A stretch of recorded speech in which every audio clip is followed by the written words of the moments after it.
তরুণ voter যারা, তারা আগামীতে কাকে রাষ্ট্র ক্ষমতায় দেখতে চান, অপশন ছিল 4টি।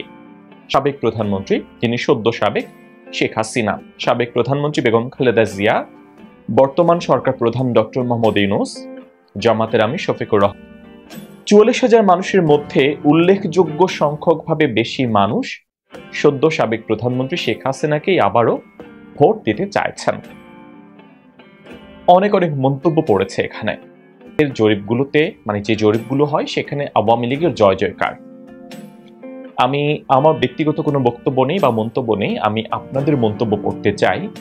সেই মন্তব্যে আমি জানতে চাই মানুষ আসলে কেন সাবেক প্রধানমন্ত্রী শেখ হাসিনার প্রতি আস্থা রাখছেন। 44,000 মানুষ ভোট দিয়েছেন, এর মধ্যে 88% মানুষ, 88% তারা শেখ হাসিনার প্রতি তাদের সমর্থন জানিয়েছেন।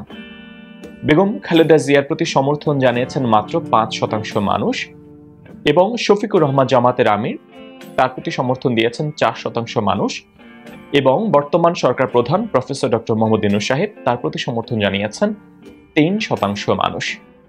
মানে বেগম খালেদা জিয়া, ডক্টর মোহাম্মদ ইউনূস, শফিকুর রহমান, এই 3জন মিলে তারা মাত্র 12% মানুষের সমর্থন পেয়েছেন, আর শেখ হাসিনা একাই পেয়েছেন 88% মানুষের সমর্থন, যেটা খুবই অবাক করা বিষয়। এবং এটা নিঃসন্দেহে যারা আওয়ামী লীগের সমর্থক রয়েছেন তাদের জন্য খুবই আনন্দের বিষয়।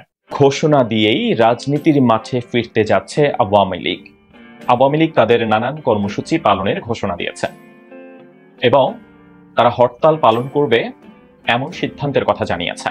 কারণ আওয়ামী লীগ এত তাড়াতাড়ি ঘুরে দাঁড়াতে পারবে বা চেষ্টা করবে, এটা আসলে কেউ ভাবেনি।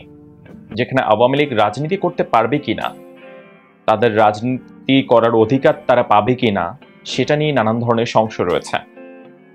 কারণ উপদেষ্টা যারা রয়েছেন অনেকে কড়া বার্তা দিচ্ছেন আগামী জাতীয় সংসদ নির্বাচনে আওয়ামী লীগ অংশগ্রহণ করতে পারবে না, তাদের করতে দেয়া হবে না, গণহত্যার বিচার শেষ করা না হওয়া পর্যন্ত তাদেরকে নির্বাচনের বাইরে রাখবে বা আওয়ামী লীগকে নিষিদ্ধ করে দেওয়া হবে। এর মধ্যে আপনারা জানেন আওয়ামী লীগের ভ্রাতৃপ্রতিম সংগঠন ছাত্রলীগও নিষিদ্ধ হয়ে গেছে।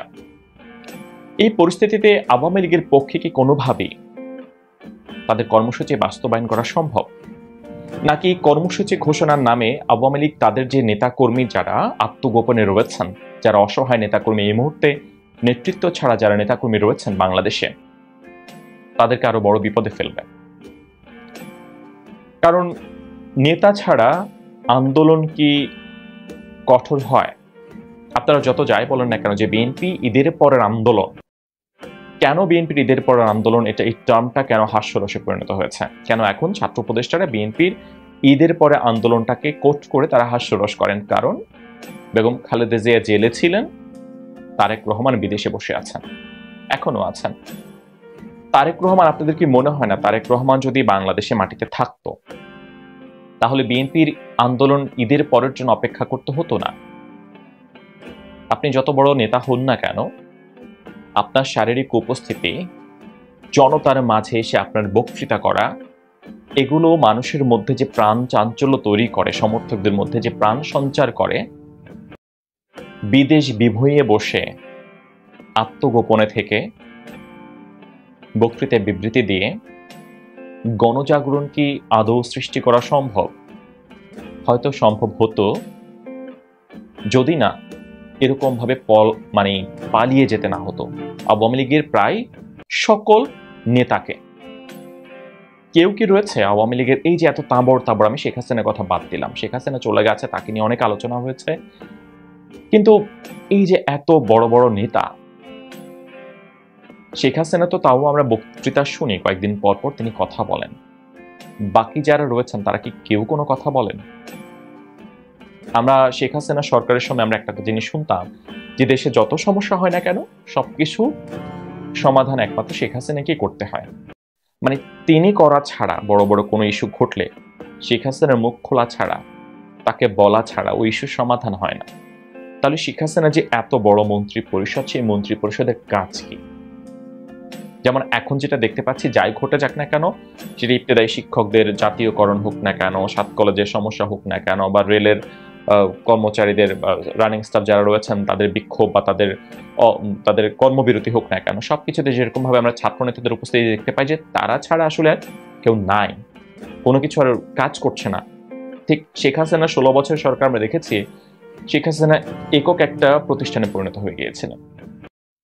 তার বক্তব্য ছাড়া, তার কথা বলা ছাড়া, তার হুকুম ছাড়া যেন কোনো কিছু আর হতো না। এটা হতে পারে যে শেখ হাসিনা হয়তো বা খুবই কর্তৃত্ববাদী ছিলেন, তিনি তার কর্তৃত্ব পরায়ণ আচরণের মাধ্যমে এই জায়গাটা তৈরি করেছেন যে তাকে ছাড়া তিনি দলের কোনো সিদ্ধান্ত, সরকারের কোনো সিদ্ধান্ত চূড়ান্ত রূপ নেবে না। অথবা হতে পারে শেখ হাসিনার হাইটে কোনো নেতা পৌঁছাতে পারেনি, তার সাথে সমান তালে কাজ করবে, পৌঁছাতে পারেনি, সেটাও হতে পারে। এখন দেখেন, এই জুলাই আগস্টের আন্দোলনে সবচেয়ে বেশি ক্ষতিগ্রস্ত কে হয়েছে? মানে আমরা যদি আমাদের সাইডটা বাদ দিই, মানে দেশের সাধারণ মানুষ বা ছাত্ররা, যাদের পরিবার বা যাদের সন্তান নিহত হয়েছেন, তারা সবচেয়ে বেশি ক্ষতিগ্রস্ত হয়েছেন। আমরা যদি তাদেরটা স্বীকার করে তাদেরকে আমরা যদি সাইডে রেখে দেই, যদি আমরা দল হিসেবে আওয়ামী লীগের বা আওয়ামী লীগ সরকারের আমরা তুলনা করি, তাদের মধ্যে কে সবচেয়ে বেশি ক্ষতিগ্রস্ত হয়েছে? আমার যেটা মনে হয় সবচেয়ে বেশি ক্ষতি হয়েছে শেখ হাসিনার। কারণ ওবায়দুল কাদেরকে এরকম ভাবে, ওবায়দুল কাদেরের ধরেন আন্ডার গার্মেন্টস কেউ এরকম ভাবে সোশ্যাল প্ল্যাটফর্মে আপলোড করেনি। ওবায়দুল কাদেরের বাড়িঘর লুটপাট করে এরকম ভিডিও আপলোড হয়নি, বা অন্য কোনো নেতার আসলে এরকম ভাবে হয়নি। হ্যাঁ, তারা হয়তো অনেকে ধরা পড়েছেন, তাদের বাড়িঘর হয়তো পুড়িয়ে দেওয়া হয়েছে, কিন্তু তাদেরকে যেমন আপনারা দেখেছেন, এই যে শেখ হাসিনা ছাড়া অন্য কোনো নেতা, ধরেন জুলাই আগস্টের আন্দোলনটা এত বাজে মানে ভাবে হতো না, এত স্টুডেন্ট মারা যেত না যদি না ওবায়দুল কাদের ছাত্রলীগই যথেষ্ট এই কথাটা না বলতেন। ওবায়দুল কাদের এই যে একটা কথা, ছাত্রলীগই যথেষ্ট, এটা ছিল টার্নিং পয়েন্ট। ওবায়দুল কাদেরের কোনো গ্রাফিতিকে আঁকা হয়েছে, কোনো ঘৃণা স্তম্ভকে আঁকা হয়েছে, সেখানে কি জুতা মারা হয়েছে? আমি এটাকে উৎসাহ দিচ্ছি না বা আমি এটাকে নিরুৎসাহিত করছি না। জনগণ যা চায় তাই হবে, আমি এটার পক্ষে বিপক্ষে বলছি না। কিন্তু দেখেন, শেখ হাসিনার ঘৃণাস্তম্ভ তৈরি করা হলো, সেখানে জুতা নিক্ষেপ করা হলো, তার গ্রাফিতি মুছে ফেলা হলো, আবার নতুন করে আবার তার গ্রাফিতি আঁকা হলো। শেখ হাসিনারটা কমপ্লিট হওয়ার পরে আবার বঙ্গবন্ধু শেখ মুজিবুর রহমানের গ্রাফিতি আঁকা হলো, ঘৃণাস্তম্ভ বানানো হলো, সেখানেও জুতা নিক্ষেপ করা হলো। আর কেউ, আওয়ামী লীগের কি শুধুমাত্র সকল অপকর্মের দায় শেখ হাসিনার? শুধু কি শেখ হাসিনার? তার মানে যে যারা নেতারা রয়েছেন তারা আসলে তাদেরকে জনগণ এরকম ভাবে দেখেনি। সবকিছুর মূলে ছিলেন শেখ হাসিনা। এখনো যে এই আওয়ামী লীগের যে জাগরণ, তারা আবার নতুন করে তৈরি করার চেষ্টা করছেন, আবার ফেব্রুয়ারি জুড়ে বিক্ষোভ কর্মসূচি, এবং ইউনূস সরকারকে ফ্যাসিস্ট সরকার বলছে, ইউনূস সরকারের পদত্যাগ দাবিতে, সবকিছু কিন্তু আবার মূলত করতে হচ্ছে শেখ হাসিনাকে। কোনো নেতা ওরকম ভাবে মুখ খুলছে না। আমরা হাতে গোনা কয়েকজন কর্মীকে পাই যারা হয়তো গণমাধ্যমে কথা বলেন, গণমাধ্যম না মানে সেটা কোনো টেলিভিশনও নয়, বিভিন্ন ইউটিউব চ্যানেলগুলোতে। যেমন আমরা কয়জনকে আমরা পেয়েছি? আওয়ামী লীগকে একেবারে নেতৃত্ব শূন্য একটি দল। কিন্তু বাংলাদেশে যদি আপনারা দেখেন যে আওয়ামী লীগেরও নিয়মিত কাউন্সিল হতো, কিন্তু তারপরেও শুভঙ্করের ফাঁকি ছিল আসলে সবকিছু। এখন এই যে নেতা ছাড়া এই যে হরতাল আহ্বান করা, এই হরতাল কি কোনোভাবেই সফল হবে? নাকি হরতাল সফল হবে না, উল্টো জনগণের কাছে হাসির পাত্র হবে এবং হরতালের আবেদন হারাবে, এবং আওয়ামী লীগ জনগণের কাছে আরো হাসির পাত্র হবে? নাকি হরতালের কারণে যদি কেউ বের হয় তারা নিজেদের বিপদ বাড়াবে? তাদের নেতা কোথায়?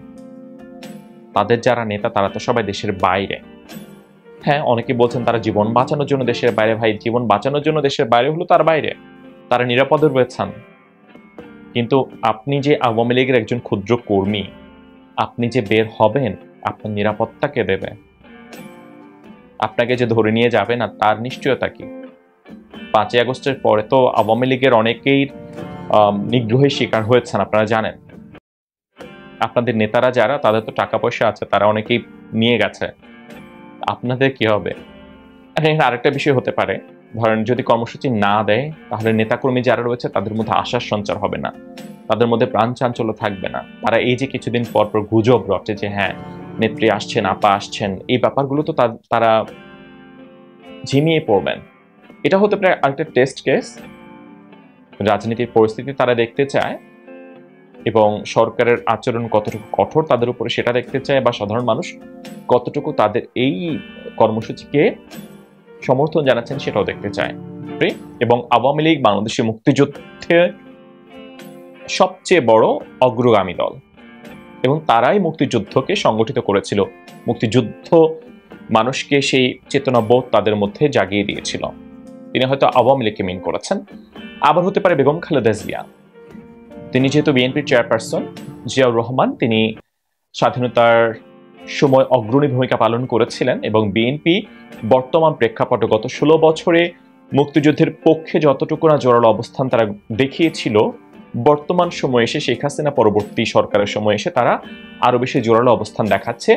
মুক্তিযুদ্ধের প্রতি, মুক্তিযোদ্ধাদের প্রতি সম্মান তারা দেখানোর চেষ্টা করছে এবং তারা সবচেয়ে তাদের বিরুদ্ধে যে অভিযোগ যে স্বাধীনতা বিরোধী শক্তি, বা যারা 1971 সালে বাংলাদেশের স্বাধীনতার বিরোধিতা করেছিল, রাজাকার, আলবদর, আল শামস, তাদের সাথে যে বিএনপির গাঁট ছড়া সেটা তারা ছিন্ন করার চেষ্টা করছে এবং তারা মুক্তিযুদ্ধকে আপন করে নিতে চেষ্টা করছে। আবার তিনি বিএনপিকেও মিন করতে পারেন। আর জামাত ইসলামের কথা আমি কি বলবো, আপনারা জানেন, আমি নতুন করে কিছু বলতে চাই না। এবং বর্তমান সরকার, এই সরকারের সঙ্গেও অন্যান্য রাজনৈতিক দলগুলোর চাইতে দেখা যায় যে জামাত ইসলামের প্রভাব অনেক বেশি পরিমাণে রয়েছে। যদিও গতকালকে উপদেষ্টা মাহফুজ আলম তিনি হঠাৎ করে তিনি একটি স্ট্যাটাস দিয়েছেন যেটি তার সরকারে আসার পর থেকে বা 5ই আগস্টের পর থেকে তিনি যেই ধরনের যে টোনে তিনি স্ট্যাটাসগুলো দেন, অনেকটা সেটার পরিবর্তন ঘটেছে। যেখানে মুজিববাদকে কবর দেয়া হবে, শেখ মুজিবুর রহমানের ছবি নামিয়ে ফেলা হলো, বঙ্গবন্ধু বলা যাবে না, 15ই আগস্টের সরকারি ছুটি বাতিল, এবং সেখানে আবার 15ই আগস্ট জাতীয় শোক দিবস তো বাতিল হলোই, 32 নম্বর পুড়িয়ে দেওয়া হলো, 32 নম্বরে গিয়ে লুঙ্গি ডান্স দেওয়া হলো। এই সব কিছু তো তাদের সরকারের সময় ঘটেছে। হ্যাঁ, বঙ্গবন্ধুর ভবন পুড়িয়ে দেওয়ার ঘটনাটা 5ই আগস্ট পরবর্তী সময়ে ঘটেছে, যখনও নতুন সরকার গঠন করেনি। সেটা হয়তো বা তাদের দায় নয়, কিন্তু তারা ক্ষমতায় থাকা অবস্থায় 32 নম্বরের ওইদিকে লুঙ্গি ড্যান্স হলো, এগুলো তো আসলে তাদেরও উপর দায় বর্তাবে, বা তারা হয়তো এরকম ভাবনা তারা হয়তো বা ধারণ করেন। কিন্তু মাহফুজ আলম দেখলাম নতুন করে তিনি গতকালকে একটা স্ট্যাটাস দিয়েছেন। তিনি বলেছেন যে বঙ্গবন্ধুকে তার প্রাপ্য সম্মান দিতে হবে, 72 সাল পর্যন্ত বঙ্গবন্ধুর অবদানকে অস্বীকার করা যাবে না, 72 থেকে 75 পর্যন্ত তার কার্যক্রম নিয়ে সমালোচনা। এবং এটা আমি নিজেও এটা বিশ্বাস করি, কেউ সমালোচনার ঊর্ধ্বে নয়। যার প্রাপ্য যতটুকু তাকে সে প্রাপ্তিটুকু দিতে হবে, এবং যার অপরাধ যতটুকু তাকে সেই অপরাধ নিয়ে সমালোচনা অবশ্যই বা শাস্তি তাকে পেতে হবে। এখন বঙ্গবন্ধু শাসন আমলে কোনো সরকার, যেমন আমি যদি বলি ডক্টর মোহাম্মদ ইউনূস সাহেব, তিনি এই যে 6 মাস তিনি সরকারে রয়েছেন, তিনি কি মানুষের গণমানুষের সকল আশা আকাঙ্ক্ষা তিনি পূরণ করতে পারছেন কি? পারছেন না, পারছেন তো না। সব আশা আকাঙ্ক্ষা তো পূরণ হচ্ছে না। আইন শৃঙ্খলার পরিস্থিতি এখনো ঠিক হয়নি। হয়েছে কি, দ্রব্যমূল্যের ব্যাপার, শাকসবজি, শীতের যেগুলো সেগুলোর দাম কমেছে, কিন্তু চাল ডাল থেকে শুরু করে সবকিছুর দাম তো ঊর্ধ্বমুখী বাড়ছে। আইন শৃঙ্খলা রক্ষার বাহিনীর অবস্থা খুবই খারাপ। আইন শৃঙ্খলা পরিস্থিতি সারাদিন দেশের বিভিন্ন জায়গায় আনাচে কানাচে নানান ধরনের ঘটনা ঘটে যাচ্ছে, অনেক অনেক ব্যর্থতা রয়েছে।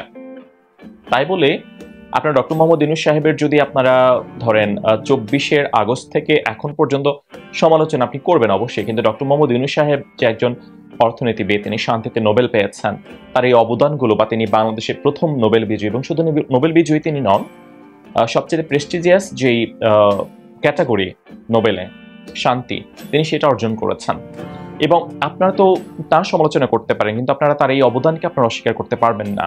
এই ব্যাপারগুলো হচ্ছে আমি বলতে চাই, বা এটা আমার অনেকটা আমার নিজেরও বক্তব্য। তাই যার যতটুকু প্রাপ্য তাকে ততটুকু দেন, যার যতটুকু অপরাধ তাকে ততটুকু শাস্তি দেন। এখন বঙ্গবন্ধুকে আপনি 72 পর্যন্ত এখন সম্মান জানানোর কথা বলছেন মাহফুজ আলম সাহেব এখন এসে, তাহলে এই যে আপনারা বা আপনার নেতৃত্বে বা আপনারা সবাই মিলে তার ছবি নামিয়ে ফেলা, তাকে পুরোপুরিভাবেই নাই করে দেওয়ার যে সংস্কৃতি আপনারা শুরু করেছেন, তাহলে কি সেটা ভুল ছিল?